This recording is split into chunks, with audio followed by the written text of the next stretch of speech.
Hello बच्चों, कैसे हो। कुछ दिनों पहले मैंने अपनी कोचिंग सेंटर में एक टेस्ट लिया था मैथ का, क्लास 10th का, जिसमें बच्चों के रिजल्ट काफी अच्छे आए हैं। और लेकिन बच्चों ने कुछ गलतियां की हैं जिसको मैं आपके साथ भी शेयर करूंगा और इस पेपर को भी आपके साथ शेयर करूंगा। तो कुछ बच्चों ने तो ऐसा किया है कि एफ ऐसे लिखते हैं, उन्होंने कई जगह पर ऐसे प्लस बना दिया है। ऐसे लग ही नहीं रहा है कि वो एफ बना है कि हमारा प्लस बना है। और अगर आप डायग्राम बनाते तो हूबहू तो वैसे भी नहीं बना सकते, लेकिन इसमें क्वेश्चन में डायग्राम था तो बच्चों ने डायग्राम बना तो वृत्त दिया है, लेकिन जो व्यास था उसको आधे से कम में खींचा है, तो वो आपका एक एक्यूरेट चित्र नहीं लग रहा था। तो ये गलतियां आप बिल्कुल ना करें। और मैं कुछ दिनों के बाद आपके साथ बच्चों की कॉपियां भी शेयर करूंगा, जो उन्होंने गलतियां की हैं मैं उन्हें दिखाऊंगा भी। तो आज देखिए, इसमें पहला क्वेश्चन है जो आप में 20 बहुविकल्पीय प्रश्न आते हैं। उसमें पहला विकल्प है कि एक समांतर श्रेणी दे रखी है -5 0 और 5/2। ये आपके पास समांतर श्रेणी दे रखी है। पूछ रहा है इसमें 11वां पद क्या है, तो आपको बताना है इसमें 11वां पद आपका कौन सा है। तो सबसे पहले हम इसमें क्या निकालते हैं, पद का टीएन का फॉर्मूला पहले क्या होता है। पहले तो आपको ये पता होना चाहिए a plus n minus 1 into D, जहां पर n क्या है, पदों की संख्या है, a क्या है, प्रथम पद है, और d यहाँ पर सार्वधातर है। तो पहले तो हम इसका सार्वधातर निकालें। सार्वधातर d बराबर होता है T2 माइनस T1, मतलब पीछे वाले पद से आगे वाले पद को माइनस कर देंगे। 5/2 माइनस, पहले से ये माइनस लगाएंगे प्लस हो जाएगा, तो क्या आएगा -5 प्लस 10/2 5/2। अब बस डी आ गई, ए की वैल्यू ये है और आपको टी एन की वैल्यू है 11। तो रख दीजिए T11 बराबर ए है -5 प्लस n आपका है 11 -1, और d क्या है आपके पास 5/2। तो देखिए -5 प्लस 11 में से 1 गया, बचा 10 गुणा 5/2, 2 पंजे 10, 5 पंजे 25 प्लस 25 माइनस कर देंगे तो आ जाएगा हमारे पास 20। ये आपका 11वां पद हो जाएगा। आपका विकल्प दूसरा सही है। तो देखिए इसमें दूसरा प्रश्न है, sign square 60 minus sign square 30, इसकी आपको वैल्यू बतानी है। आपको वैल्यू क्या है, तो sine square 30, sine square 60, sine 60 की वैल्यू होती है √3/2 का होल स्क्वायर, क्यों स्क्वायर लगा है, माइनस 30 की वैल्यू होती है 1/2 का स्क्वायर लग जाएगा 3/4 माइनस 1/4, तो घटा दीजिए 2/4 1/2। नोट कीजिए, इसमें आपका विकल्प दूसरा सही है। तीसरा प्रश्न है, यदि द्विघात समीकरण आपके पास दे रखी है 3x² minus 6x plus k बराबर 0 के मूल समान है, तो हमें k की वैल्यू बतानी है। तो मूल समान होने के लिए विवित्त कर 0 होता है, विवित्त का मतलब d, तो d बराबर सूत्र होता है b² माइनस 4ac।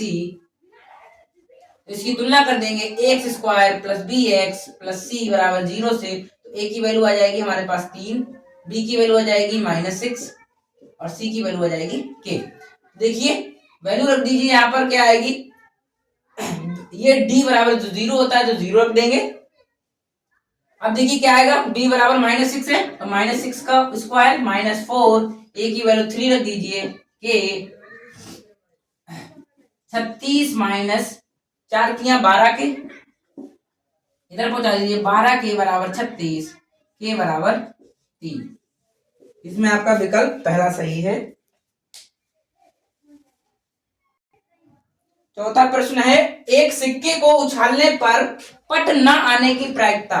तो इसमें चौथा प्रश्न है, सिक्कों को उछालते हैं या तो चित आता है या तो पट आता है, या तो हेड आएगा या तो टेल आएगा। तो इसकी संभव स्थितियां कितनी हैं, 2 हैं। टोटल स्थितियां हैं 2, और हमें पट ना आने की प्रायिकता मतलब चित आए तो चित की 1 है, तो हमारे पास इसकी प्रायिकता क्या हो जाएगी 1/2। नोट कीजिए, इसमें आपका पहला विकल्प सही है।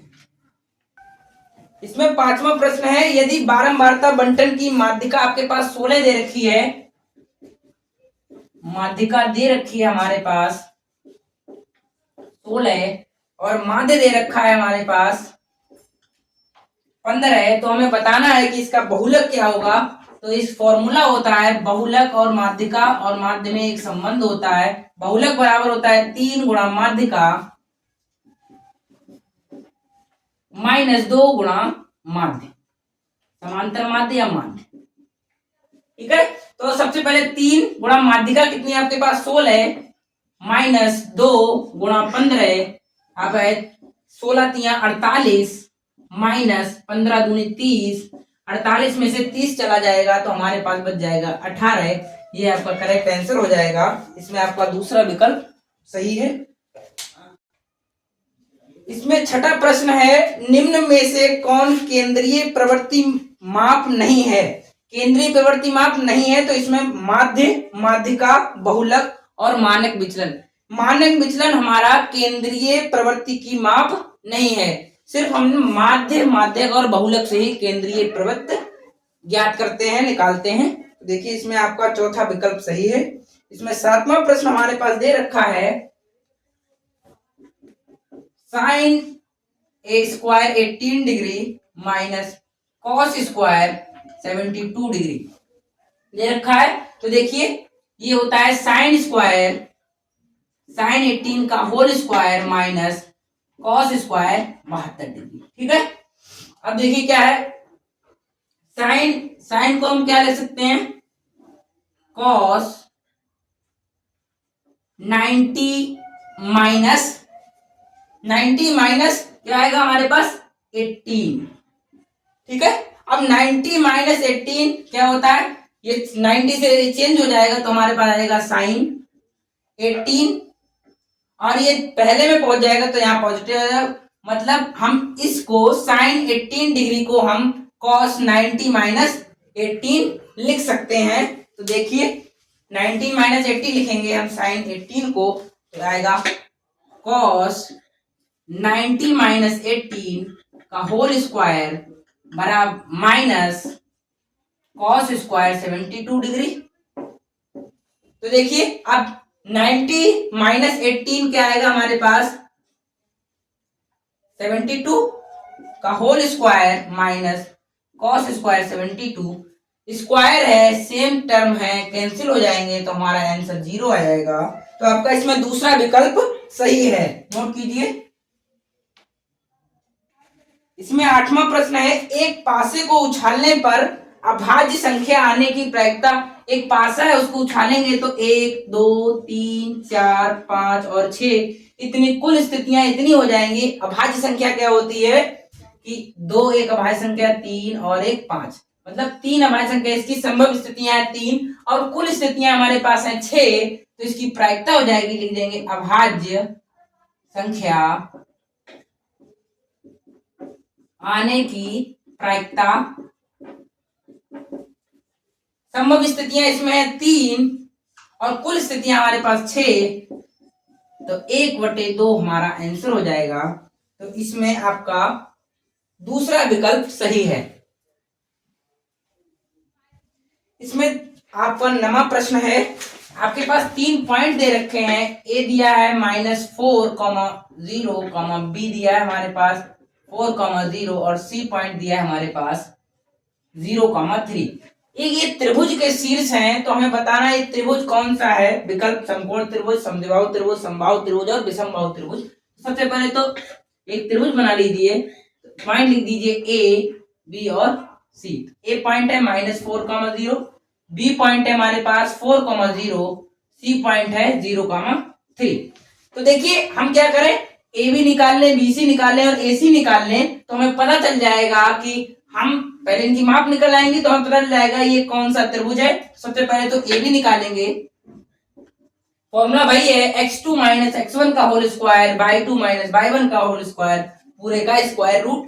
तो देखिए x2 माइनस x1 4 माइनस और -4 का होल स्क्वायर प्लस 0 माइनस 0 का होल स्क्वायर। देखिए क्या आएगा, प्लस हो जाएगा तो 8 स्क्वायर बराबर 8। एक हमारे पास ये हो गई मात्रक। बीसी देखिए 0 माइनस 4 का होल स्क्वायर, 0 माइनस 4 का होल स्क्वायर प्लस 3 माइनस 0 का होल स्क्वायर, 3 माइनस 0 का होल स्क्वायर। तो 4 चौक 16 प्लस 3 तिया 9, 16 9 25 आ जाएगा 5 मात्रक। ठीक है। अब देखिए एक और रह गई हमारे पास AC। तो AC बराबर निकाले 0 - 4, 0 - 4 और माइनस पहले से ही है का होल स्क्वायर प्लस 3 - 0, 3 - 0 का होल स्क्वायर। देखिए आ जाएगा हमारे पास प्लस 4 का होल स्क्वायर 16 प्लस 9 हमारे पास आ जाएगा 25, आ जाएगा 5। इसकी दो भुजाएं बराबर हैं तो लिखा जाएगा क्योंकि AC बराबर है BC, इसीलिए ये समद्विबाहु त्रिभुज, मतलब इसकी दो भुजाएं बराबर हैं तो ये है समद्विबाहु त्रिभुज। इसमें आपका दूसरा विकल्प सही है, नोट कीजिए।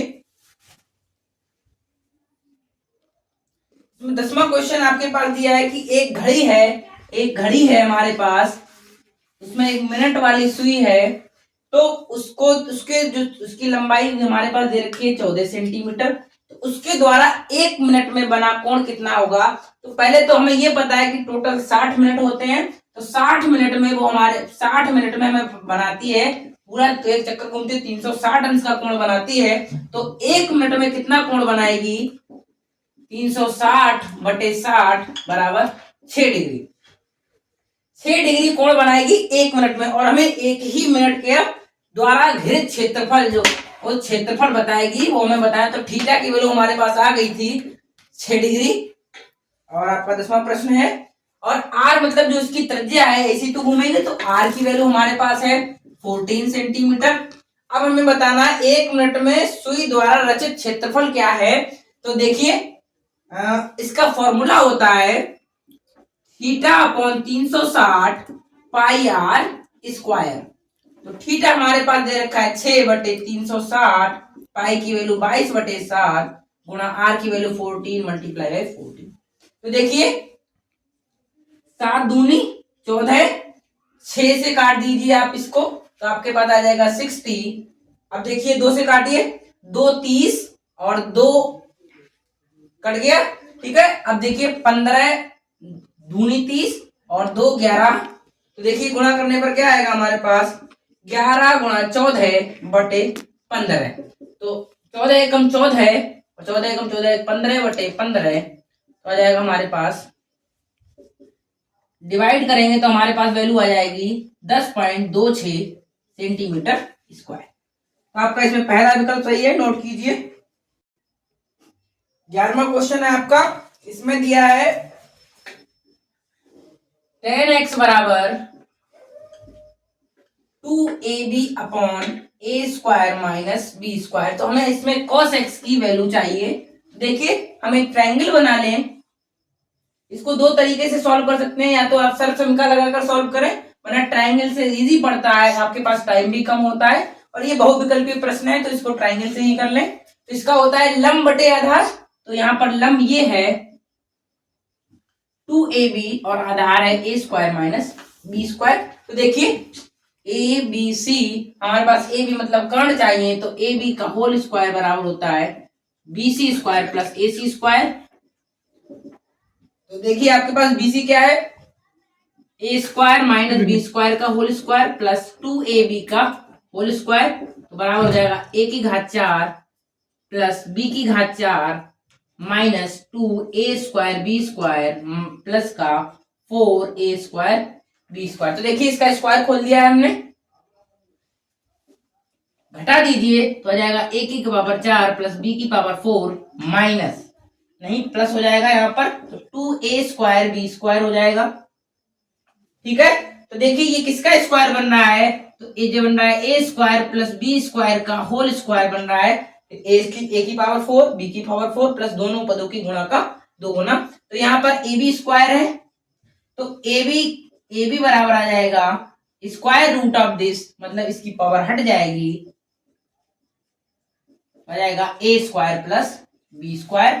तो देखिए अब आपको चाहिए cos x। cos x होता है आधार बटे कर्ण, ये होता है। तो आधार हमारे पास क्या है, a² - b², और अभी हमारे पास कर्ण आया है ए स्क्वायर प्लस बी स्क्वायर। तो यही आपका आंसर हो जाएगा। आपका इसमें 12वां प्रश्न है,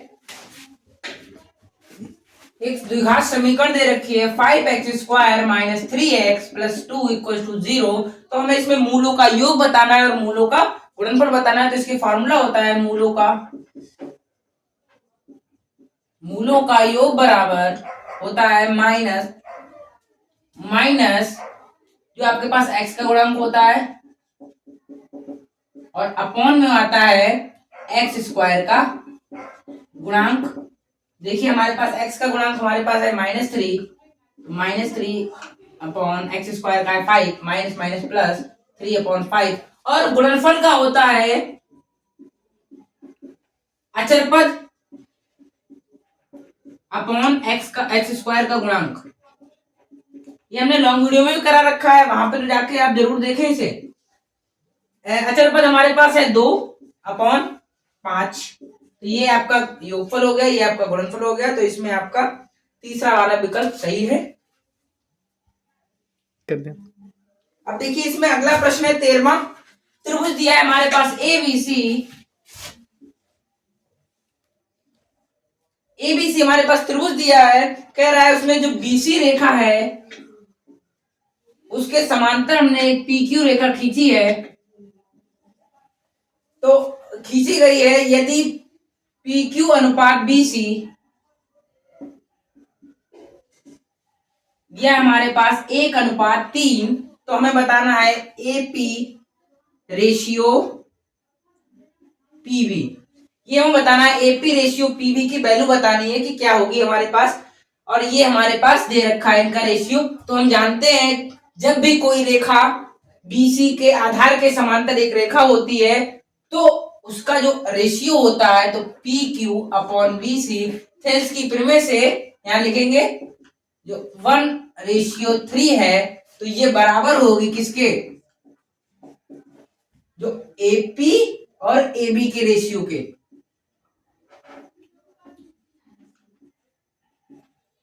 AB के रेशियो के बराबर होगी। क्यों बराबर होगी, थेल्स की प्रीमे से।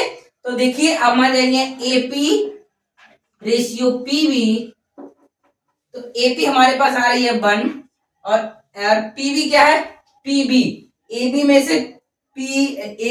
से AP घटा दे, AB माइनस AP, ठीक है। तो 1 अपॉन AB माइनस AB कितना है 3 माइनस 8 तो आ जाएगा 1/2। ये आपका आंसर हो जाएगा। तो AP अपॉन PV मतलब AP रेशियो PV हमारे पास आ गया 1:2। नोट कीजिए। 14वां प्रश्न है आपके पास, यदि एक समबाहु त्रिभुज ABC एक समबाहु त्रिभुज है, समबाहु त्रिभुज होता है जिसकी तीनों भुजाएं बराबर होती हैं। एक समबाहु त्रिभुज है ABC जिसकी प्रत्येक भुजा हमारे पास दे रखी है 2a,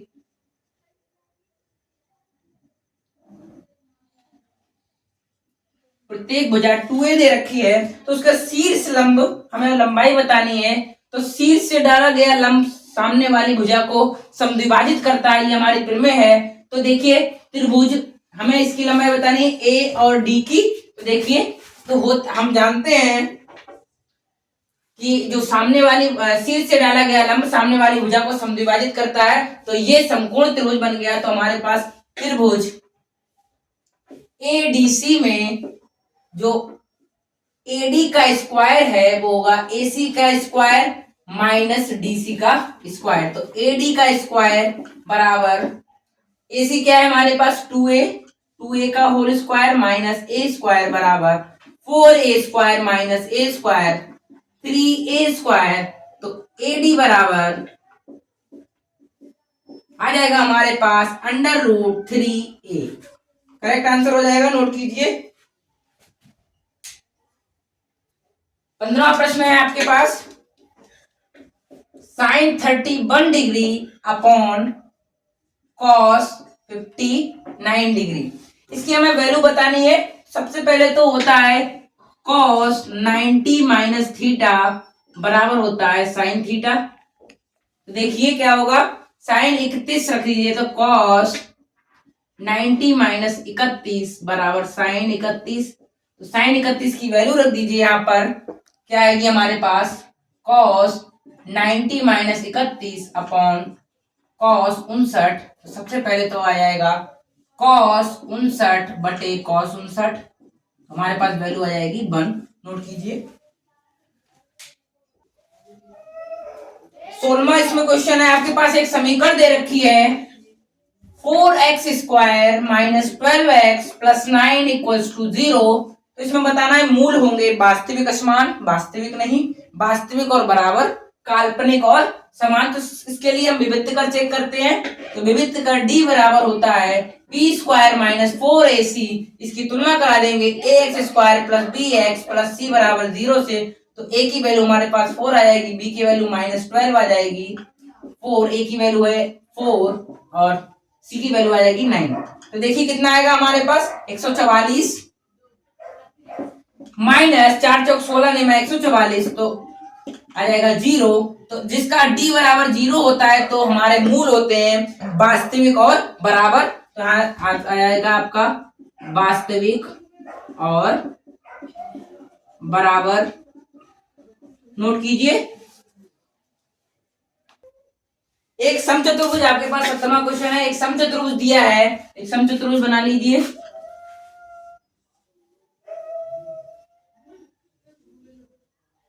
एक समचतुर्भुज दिया है, उसके विकर्णों की लंबाइयां दे रखी हैं आपके पास। एक दे रखी है 16 सेंटीमीटर, ए बी सी और डी। तो हमारे पास ए सी बराबर दिया है 16 और डी और बी डी बराबर दिया है 12 सेंटीमीटर। तो हमें एक भुजा की लंबाई बतानी है। तो एक प्रॉपर्टी होती है समचतुर्भुज की कि इसके विकर्ण जो है परस्पर लंब समद्विभाजित करते हैं, मतलब ये बराबर दूरी पर काटते हैं और ये आपस में 90 डिग्री का एंगल बनाते हैं। तो AC तो हमारे पास आ जाएगी इसको ओ लिख दीजिए, तो AO बराबर OC। तो मतलब हमारे पास जो AC जो 16 है तो OC हमारे पास हो जाएगी 8। और इसी तरह BD हमारे पास 12 है तो OB हो जाएगी हमारे पास 6। हमें इसकी लंबाई बतानी है।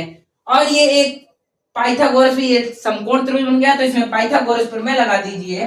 तो आ जाएगी BC का स्क्वायर बराबर होगा OB का स्क्वायर प्लस OC का स्क्वायर। तो देखिए आपके पास OB कितनी है 6 का स्क्वायर प्लस 8 का स्क्वायर बराबर 36 प्लस 64 बराबर 100। BC स्क्वायर BC बराबर √100 बराबर 10 सेंटीमीटर। नोट कीजिए। अब इसमें 18वां प्रश्न आप देखिए एक बार। इसमें कह रहा है यदि एक वृत्त का क्षेत्रफल तथा परिमाप संख्यात्मक रूप में बराबर है तो इसकी वृत्त की त्रिज्या बतानी है। तो पहले वृत्त का परिमाप बराबर है क्षेत्रफल के। तो देखिए परिमाप क्या होता है हमारे पास 2 पाई r बराबर होता है पाई r स्क्वायर। पाई से पाई कट गया, एक r से एक r कट गया, तो हमारे पास r बराबर बचा है 2, त्रिज्या आ गई 2 मात्रक। नोट कीजिए।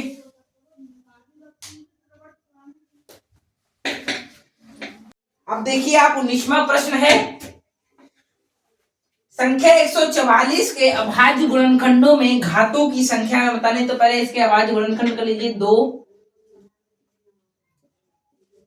से कीजिए, फिर काटिए इसको, 2 3 6 और 2 6 12, फिर 2 से काट दीजिए 18 दूनी 36, फिर 2 से काट दीजिए 2 9 18, 3 3 9 और 3 एकम 3। देखिए इसमें क्या आया है 2 की पावर 4 इंटू 3 की पावर 2, ये क्या है 144। ये अभाज्य गुणनखंड है। तो इसमें घातों का योगफल, यहाँ घात कितनी है 4 है, यहाँ 2 है, तो घातों का योग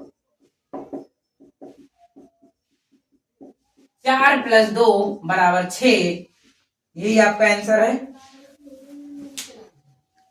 का अंतिम प्रश्न है 20वां।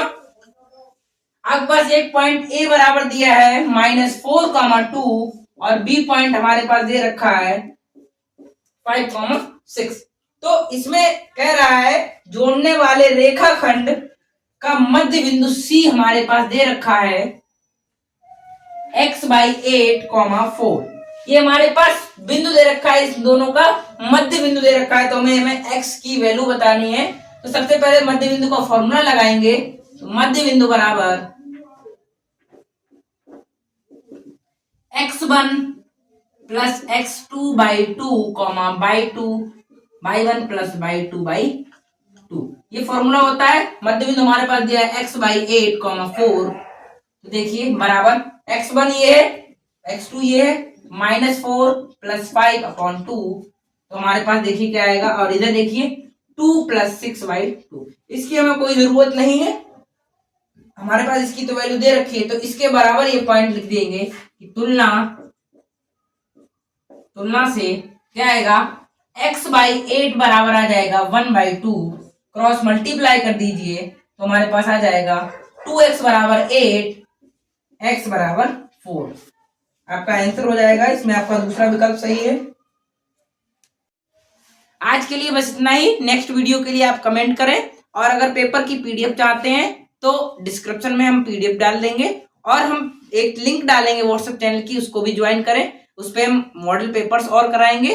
तो इस चैनल को सब्सक्राइब भी कर लें। Thank you.